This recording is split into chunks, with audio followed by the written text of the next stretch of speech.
12월 12일 목요일 아모스 7장 1절에서 9절까지 말씀 읽겠습니다. 주 여호와께서 내게 보이신 것이 이러하니라. 왕이 풀을 벤 후 풀이 다시 움돋기 시작할 때 주께서 메뚜기를 지으심에 메뚜기가 땅의 풀을 다 먹은지라. 내가 이르되 주 여호와여 청하건대 사하소서. 야곱이 미약하오니 어떻게 서리이까 하매 여호와께서 이에 대하여 뜻을 돌이키셨으므로 이것이 이루어지지 아니하리라. 여호와께서 말씀하셨느니라. 주 여호와께서 또 내게 보이신 것이 이러하니라. 주 여호와께서 명령하여 불로 징벌하게 하시니 불이 큰 바다를 삼키고 육지까지 먹으려 하는지라. 이에 내가 이르되 주 여호와여 청하건대 그치소서. 야곱이 미약하오니 어떻게 서리이까 하매 주 여호와께서 이에 대하여 뜻을 돌이켜 주 여호와께서 이르시되 이것도 이루지 아니하리라 하시니라. 또 내게 보이신 것이 이러하니라. 다림줄을 가지고 쌓은 담 곁에 주께서 손에 다림줄을 잡고 서셨더니 여호와께서 내게 이르시되 아모스야 내가 무엇을 보느냐. 내가 대답하되 다림줄이니이다. 주께서 이르시되 내가 다림줄을 내 백성 이스라엘 가운데 두고 다시는 용서하지 아니하리니 이삭의 산당들이 황폐되며 이스라엘의 성소들이 파괴될 것이라. 내가 일어나 칼로 여로보암의 집을 치리라 하시니라. 아멘. 아모스는 총 9장까지 있습니다. 그런데 오늘 본문이 7장인데요. 오늘 본문 7장은 아모스의 분기점입니다. 자, 그러면 전체 구조를 간단하게 그려볼게요. 자, 오늘 본문이 7장이잖아요. 근데 앞에 있는 1에서 6장까지는 아모스가 하나님께 받은 말씀을 기록한 건데요. 한번 몇 군데 찾아볼까요? 자, 1장 1절에 보면 후반부에 뭐라고 돼 있죠?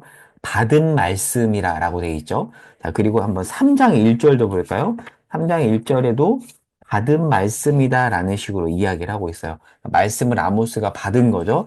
자, 그런데 오늘 본문 7장 1절에 보면 어떤 차이가 있죠? 주 여호와께서 내게, 여기서 내는 아모스죠? 아모스가 내게 보이신 것이라고 지금 이야기하고 있습니다. 그러니까 그 전까지는 하나님이 아모스에게 들려주셨는데 지금은 하나님께서 아모스에게 보여주신 겁니다. 그래서 7장에서 9장까지 내용을 하나님께서 아모스에게 보여주신 환상장이라고 이야기를 합니다. 한번 오늘 본문 4절에서도 보면 어떻게 돼 있죠? 내게 보이신 것이라. 자, 그리고 7절에서도 보면 또 내게 보이신 것이다. 자, 그래서 7장에서 9장까지는 몇 가지의 환상이 등장하냐면 총 5개의 환상이 등장하거든요. 자, 그런데 오늘 본문 7장 1절에서 9절까지 5개 중에서 3개의 환상이 들어와 있습니다. 자, 이 구조를 가지고 이제 오늘 본문을 들어가 보도록 할 텐데요. 자, 먼저 7장 1절에서 3절에 나오는 첫 번째 환상인 메뚜기 환상을 보도록 하겠습니다. 자, 1절에서 3절을 보면 이제 이렇게 돼 있잖아요. 자, 주 여호와께서 내게 보이시는 것이 이러하니라. 왕이 풀을 벤 후, 왕이 풀을 베었다라고 이야기하고 있는데요.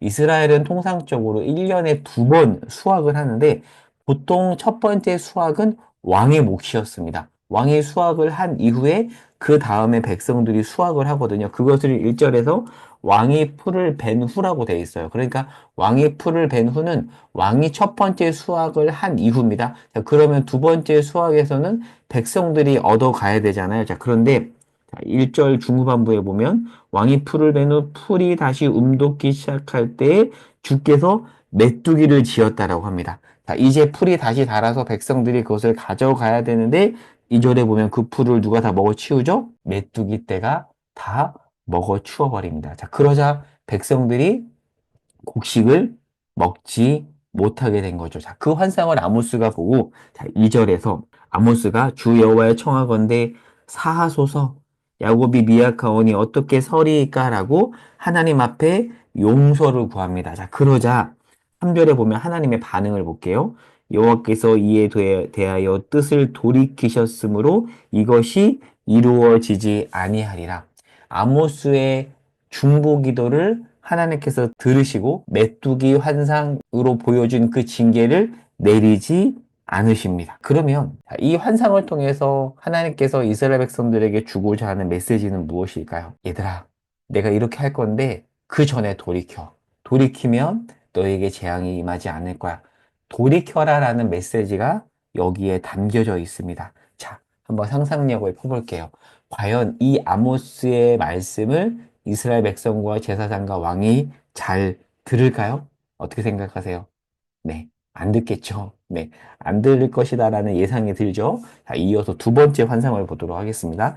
4절에서 6절에 보면 불환상이 나옵니다. 자, 두 번째 환상이 임했다라는 것은 무엇을 의미하냐면 아모스의 중보로 하나님께서 첫 번째 재앙은 거두셨으나 여전히 이스라엘이 변하지 않았음을 보여주는 겁니다. 그러니까 두 번째 환상을 보여준 건데 이 두 번째 환상을 보여줬다라는 것은 또 어떤 의미가 있냐면 하나님께서 또 기회를 주셨다라는 의미도 있습니다. 자, 그러면 이스라엘은 그 두 번째 기회를 붙잡아야 되는데요. 자, 그런데 두 번째 재앙과 첫 번째 재앙에 차이가 있습니다. 자, 비교를 해보겠습니다. 7장 2절에 보면 메뚜기는 땅에 풀을 먹었잖아요. 자, 그런데 4절에 보면 불은 어디까지 임하냐면 큰 바다와 육지까지 임합니다. 그러니까 메뚜기는 육지만 해치는데 불은 어디까지 해치죠? 바다까지 해칩니다. 더 큰 재앙인 거죠. 더 큰 재앙을 하나님께서 예고하자, 자, 아모스가 기도합니다. 자, 5절. 내가 이르되 주 여호와여 청하건대 그치소서라고 중보 기도를 하자 6절에 주 여호와께서 뜻을 돌이키십니다. 그래, 너의 기도를 듣고 내가 돌이킬게. 그러니까 사실 돌이켜야 될 대상은 이스라엘인데 지금 하나님이 돌이켜요. 약간 일종의 워드 플레이입니다. 얘들아, 너네가 돌이켜야 되는데 하나님이 돌이키잖아. 니네가 돌이켜야지. 지금 아모스를 통해서 하나님께서 워드 플레이로 말씀하시는 겁니다. 자, 여러분, 이 두 번째 환상을 보고 그리고 듣고 이스라엘 백성들이 어떻게 반응할까요? 회개할까요, 과연?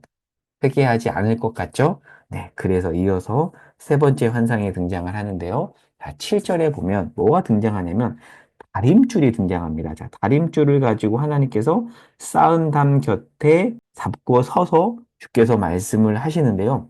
다림줄이 뭐냐면 제가 그림을 가져왔죠. 건축물에 쓰이는 도구인데요. 건축할 때 아마 건축하신 분들은 다림줄이 뭔지 아실 겁니다. 건물이 바로 세워졌는지 안 세워졌는지 각도를 재는 그런 기구인데요. 이 다림줄 환상이 세 번째 환상입니다. 첫 번째, 두 번째 환상과 비교를 해보면 어떤 차이가 있냐면, 첫 번째와 두 번째 환상 때는 아모스의 기도가 있었죠. 그리고 그 이후에 하나님께서 돌이켰다라고 되어 있는데요. 가만히 보면 세 번째 환상 때는 아모스의 기도로 하나님께서 돌이키셨다라는 표현이 없습니다. 유심히 관찰해 보십시오. 자, 무엇을 의미할까요? 자, 첫 번째, 두 번째 재앙 선포 이후에 아모스의 기도로 재앙을 하나님이 돌이켰지만 이스라엘이 회개하지 않았다. 두 번째 기회도 차버렸다. 그래서 이제 내가 심판을 하겠다라는 말씀이 바로 세 번째 환상을 통해서 주어지는 것입니다. 돌이키지 않으니까 이제 하나님께서 다림줄을 통해서 지금 말씀하시는 건데요. 자, 이런 겁니다. 건물로 다가가서 하나님께서 야, 아모스야, 봐봐. 이스라엘 지금 기울어져 있지? 보이지? 야, 더는 안 되겠다. 건축물로 본다면 이스라엘 자격 미달이야. 라고 말씀하시는 게 다림줄 환상에 담겨 있는 의미입니다. 자, 그 말을 들은 아모스는 더는 하나님 용서해 주십시오라고 기도하지 않습니다. 왜요? 이미 하나님이 이스라엘 이제 함량 미달이야. 기회 없어. 심판 임할 수밖에 없어라고 말씀하셨기 때문입니다. 이미 기회를 줬음에도 불구하고 이스라엘은 기회를 발로 찼고요. 자, 9절에 보면 중요한 표현이 하나 나옵니다. 9절 마지막 분 볼까요? 내가 일어나 칼로 여로보암의 집을 치리라 라고 하나님께서 말씀하고 있습니다. 자, 이제 말씀을 정리하고 적용해 볼게요. 아모스는 여로보암 2세 통치 정점에 활동을 합니다. 여로보암 2세는 BC 793년에서 753년까지 활동하는데요. 41년 동안 여로보암 2세가 통치할 때 가장 호황기 정점에 있던 시점에 아모스가 활동을 해요. 자, 그런데 그때 아모스가 너희들 무너질 거야. 여러분, 돈이 차고 넘치고요. 최고의 호황기인데 그때 아모스가 그것도 남유다에서 온 목자 출신 선지자가 여러분 무너질 것입니다. 여로보암 2세의 그 통치기가 무너질 것입니다. 라고 하면 누가 듣겠습니까? 그런데 이 말씀은 실제로 현실화가 되는데요. 여로보암 2세가 753년에 죽거든요. 그리고 그의 아들인 스가랴가 왕에 오르는데 스가랴는 불과 6개월 만에 백성들 앞에서 쿠데타로 살룸에 의해서 죽습니다. 그래서 여로보암, 아이고, 못합니다. 여로보암이죠. 여로보암 2세에서 스가랴까지 이어지는 왕조가 5대 예후 왕조예요. 근데 5대 예후 왕조가 살룸의 쿠데타로 무너지고 6대 왕조가 열리는데요. 살룸은 또 한 달 만에 폐위가 됩니다. 그리고 북이스라엘은 완전히 급추락해요. 완만한 추락이 아니라 급격한 추락을 하게 됩니다. 황금기 때 설마 이렇게 될 줄 누가 알았겠습니까? 그러나 아모스의 예언대로 뜻을 돌이키지 않은 이스라엘은 실제 이렇게 급추락하게 됩니다. 말씀이 현실화돼요. 설마 아모스의 말 뭐야? 말도 안 돼? 아니요. 현실화가 됩니다. 오늘 말씀을 정리해 볼게요. 바라기는 하나님께서 우리에게도 기회를 주시거든요. 돌이킬 수 있는 기회를 주십니다.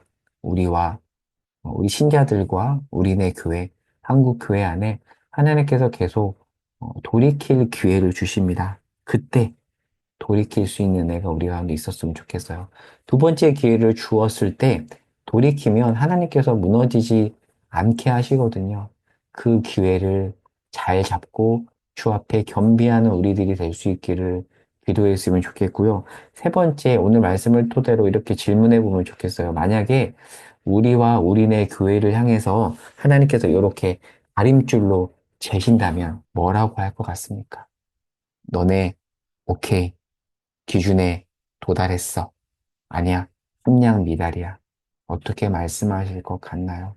그 질문을 우리와 우리네 교회의 모습에 던지면서 이 아침에 주 앞에 통회하며 기도하는 시간을 갖도록 하겠습니다. 오늘은 하루 종일 한번 다림줄을 생각해 보면 좋겠어요.